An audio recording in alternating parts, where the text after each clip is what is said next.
And is that your sense? And if so, how far does the PERS conversation need to be before? I don't know the answer to that. That's clearly in the hands of the state Senate. But I am in agreement that we need to finalize our work around PERS. I think there's generally speaking agreement around the approach for public employees in terms of cost sharing, risk sharing. I think there is an agreement that it applies to all public employees. I think what we're struggling with, frankly, is the principles that I laid out. Number one, that I'm not interested in kicking the can down the road.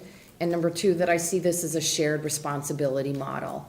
And by that I mean the challenges from the PERS system should not be fixed on the backs of our public employees.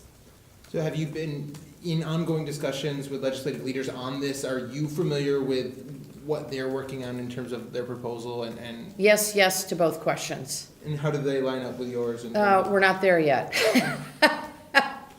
So we're working on that. So when you say a shared responsibility model, like you say not on the backs of public employees, but would it be on the backs of taxpayers? Like who? Well, honestly, this is a debt that we owe, and I'm happy, you guys I think saw the presentation, but a little more than 70% of the unfunded actuarial liability is due to Tier 1 retirees. The courts have been really clear that we can't retroactively make changes to their retirement benefits through the Morrow decision.